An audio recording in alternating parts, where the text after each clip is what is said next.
Are you constantly glued to your work, feeling like there's no time for yourself? Imagine breaking free from the endless hustle, finding balance, and truly living. This audiobook is your guide to a healthier, more rewarding way of working and living. In today's fast-paced world, the line between work and personal life has become blurred. Many of us feel the pressure to always be on, sacrificing our well-being and happiness in the process.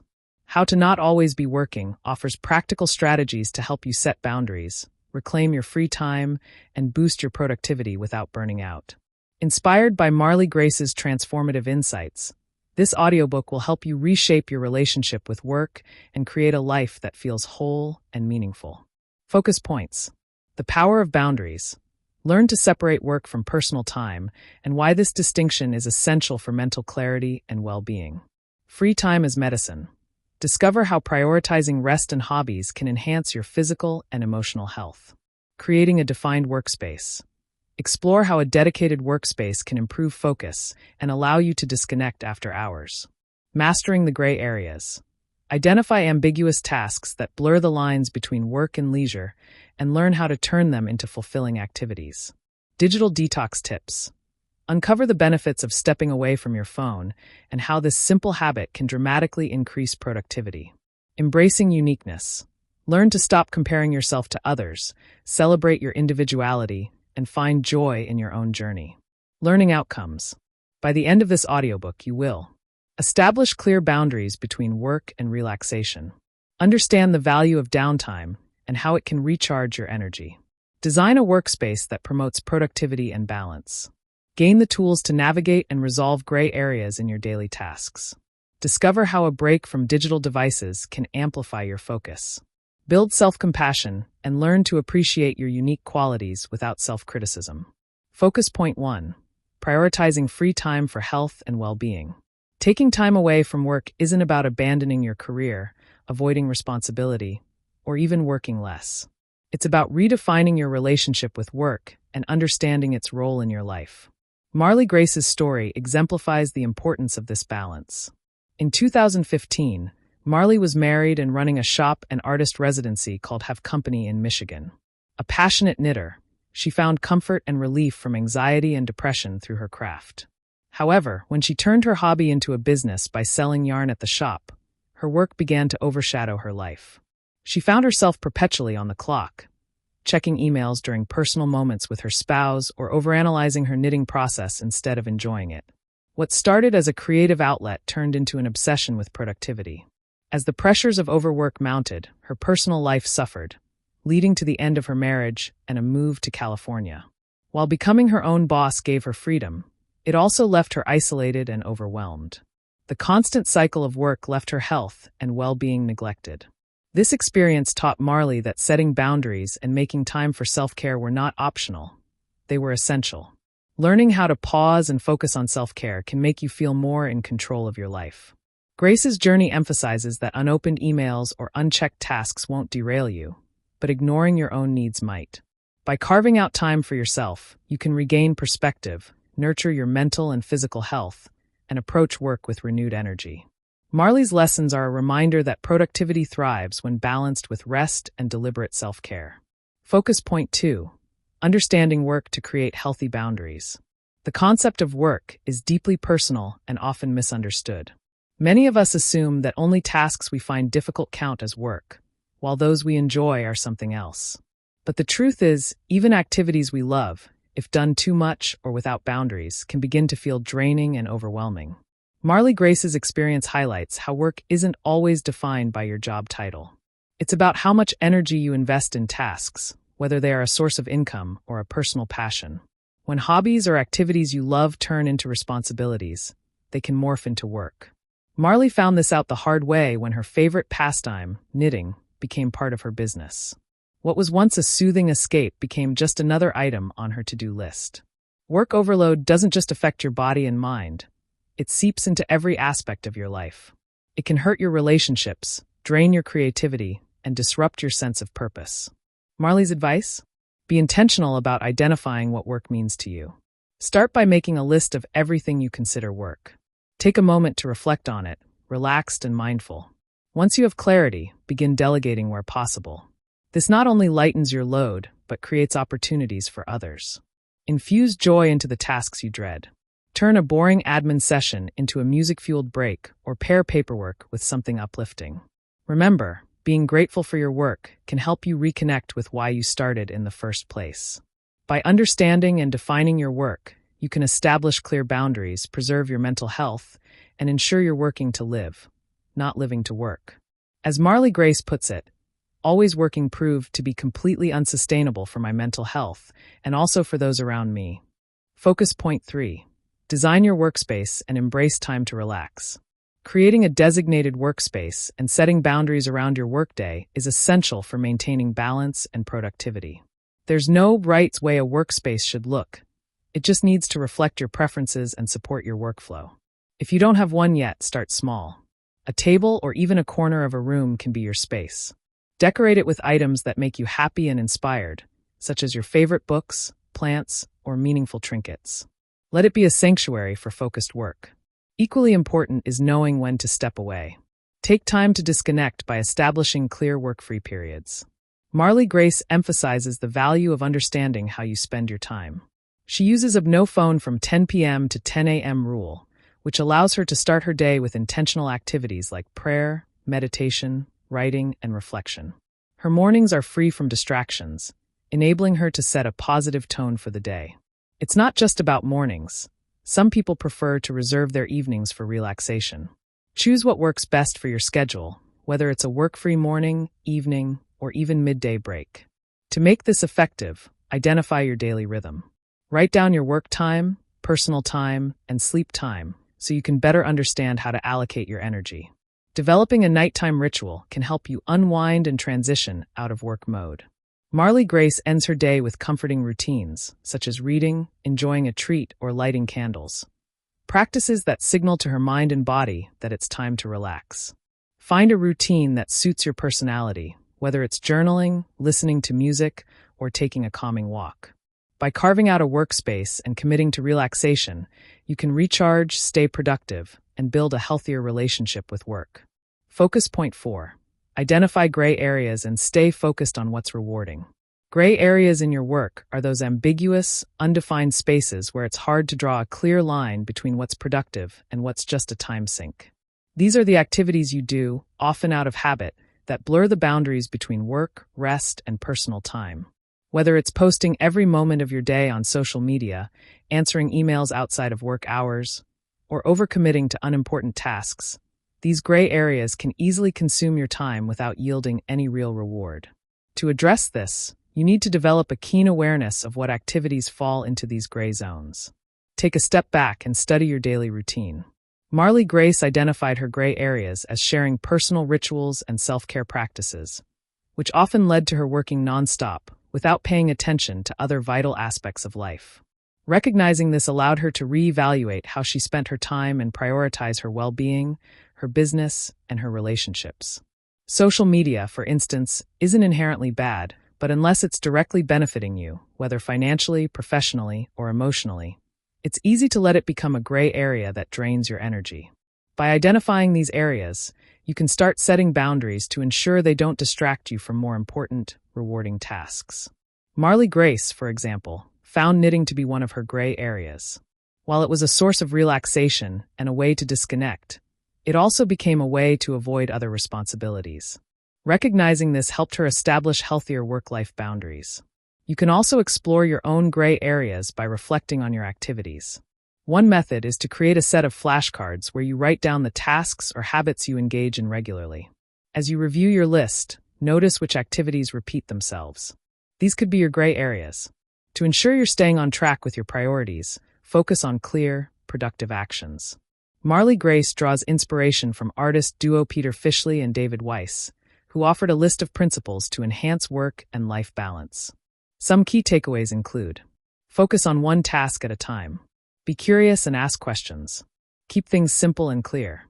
Embrace transformation and calmness. By understanding your gray areas, you can refocus on what truly matters, maintaining balance between work, rest, and personal time. The goal isn't to eliminate these gray zones, but to manage them wisely, ensuring they don't derail your goals or well-being. Focus point 5. Break free from your phone to boost productivity. Our phones, while essential tools, often blur the lines between work and personal life, making it difficult to disconnect. To reclaim control and increase productivity, it's crucial to recognize and address phone addiction. By taking intentional breaks from your device, you can reduce distractions and refocus your energy on meaningful tasks. Step 1. Identify the problem areas. Start by pinpointing how and when your phone usage feels like work. Is it constant notifications? Endless scrolling? Recognizing these patterns is the first step toward breaking free. Step 2. Take action to disconnect. Delete apps temporarily. Even a short break, such as a day or a week, can reset your habits. Switch to a basic phone. A flip phone or one without internet access limits your options and naturally slows you down. Use a phone box. Designate a specific place to store your phone during work or personal time. This simple act creates a physical boundary. Step 3. Use tech to control tech. Ironically, some apps can help you reduce phone usage. Tools like Moment, Freedom, or Self-Control monitor screen time, block distracting apps, or restrict site access. Use them to enforce boundaries and create healthier phone habits. Step 4. Create structured phone time. Set strict times for phone use, such as only checking emails during specific hours or turning off notifications after work. Airplane mode is another effective way to limit interruptions and stay focused. Step 5. Replace phone time with meaningful activities. Taking breaks doesn't mean doing nothing. It means engaging in activities that refresh and energize you. This could include cooking a healthy meal, even if it feels like a chore initially, walking or listening to music, yoga, light movement, or other peaceful activities as Marley Grace practices. Even if these activities overlap with your work, using them intentionally as breaks can provide a much-needed reset.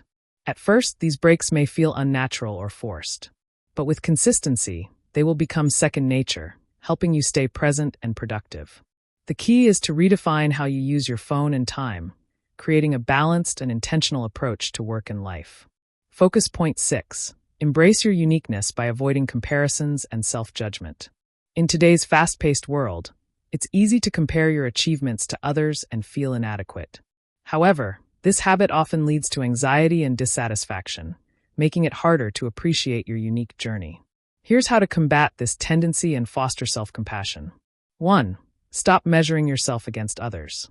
Comparing your progress to others' perceived success is unfair. Everyone's journey is unique, with different challenges and timelines. Instead of using others as a benchmark, focus on your personal goals and growth. 2. Manage anxiety with healthy practices. Anxieties and fears are natural but shouldn't control you. Develop strategies to manage them effectively. Practice mindfulness to stay present. Journal your thoughts to identify and address stress triggers. Engage in physical activity like yoga or a short walk to release tension. Unmanaged anxiety can escalate to physical health problems, so prioritize your well-being. 3. Shift your mindset when facing challenges. When overwhelmed by work or close deadlines, avoid self-critical thoughts like, "I've messed up." Instead, recognize it's okay to make mistakes. What matters is how you recover. Rearrange tasks by priority. Start small to regain momentum. Be honest with yourself about your capabilities and plan accordingly. There's always time to achieve what matters most if you focus on clarity and structure. Write down your dream projects, assign realistic timelines, and tackle them one step at a time. 4. Combat isolation and find joy in simple activities. Feelings of loneliness or burnout can intensify anxiety. Reconnect with life through activities that uplift your spirit. Surround yourself with supportive people. Join support groups or therapy sessions where you can share your experiences. Engage in music and dance to lighten your mood. Write gratitude lists to focus on what's going well in your life. Reaching out for help isn't a weakness. It's a step towards strength and healing. 5. Practice flexibility and boundaries. If you struggle with saying no, begin practicing this essential skill. Saying no creates space for what truly aligns with your goals and values. Being flexible means adjusting your expectations and giving yourself grace when plans don't work out as intended. 6. Remember, you are not alone. Millions of people face anxiety and self-doubt daily. According to the Anxiety and Depression Association of America, 18.1% of Americans experience anxiety disorders yearly. Knowing that others share your struggles can make the journey feel less isolating. Did you know? Shifting your focus from self-criticism to gratitude can significantly improve mental health. By actively appreciating your efforts and uniqueness, you'll build resilience and rediscover joy in your work and life. You are enough, and the world needs what you bring to it, just as you are. Glowing star. Conclusion. This journey isn't about abandoning work or juggling all your roles perfectly. It's about cherishing life, every person, moment, and gift, and truly living. It's a reminder to be present, to nurture relationships, and to value the small joys in life. Overworking doesn't just drain your energy. It affects your mental health, spirit, relationships, and even your productivity. Awareness is the first step to healing from the cycle of overworking. By identifying what truly matters, you can cut through the noise and focus on meaningful tasks. Key takeaways. Switch off and recharge. Taking time away from your phone and embracing solitude fosters self-awareness and growth. Take breaks. Small acts like preparing a meal or taking a walk can re-energize you and provide clarity. Stop comparing yourself. Focus on your achievements instead of others' lives. Everyone faces struggles, even the seemingly most successful people. Celebrate your uniqueness. Work on your weaknesses, but honor what makes you special. Balance is key. Incorporate relaxation, creativity, and self-care into your daily routine to maintain harmony. When feelings of inadequacy arise, pause and take a deep breath. Reflect on your strengths and practice self-love. These simple actions can restore your confidence and remind you of your worth. Life isn't just about achieving, it's about living. Make time to nurture your body, mind, and soul. You deserve it. Key focus points. Create a workspace you love. Personalize your environment to inspire creativity and productivity. Establish clear boundaries. Dedicate specific times for work, rest, and personal activities. Take breaks from technology. Disconnect intentionally to regain focus and balance. Avoid comparisons. Celebrate your achievements and embrace your uniqueness. Practice self-care. Engage in activities that nurture your mind, body, and soul. Value presence over productivity. Cherish moments with loved ones and find joy in the simple things. Recommendations. Design a personal workspace. Identify a specific area for work, even a small table, and make it your own. Turn off notifications. Use tools or apps like Freedom or Self-Control to limit distractions. Set tech-free rituals. Implement practices like a no-phone period in your routine. Focus on one task at a time. Multitasking can dilute efficiency. Prioritize tasks to stay clear and productive. Seek support. Join communities, support groups, or share with friends to stay grounded. Incorporate gratitude. Regularly write gratitude lists to maintain a positive perspective. This audiobook has offered invaluable insights into creating balance in life, avoiding burnout, and appreciating the beauty of simply being present. By fostering healthier habits and shifting our mindset, we can reclaim time for self-discovery, relationships, and personal growth. The lessons discussed are vital in today's fast-paced world, reminding us to step back, breathe, and live intentionally. Thank you for taking the time to listen and learn with us. Your interest and commitment to growth inspire us to create meaningful content. If you found this audiobook helpful, please like, subscribe, and share it with others.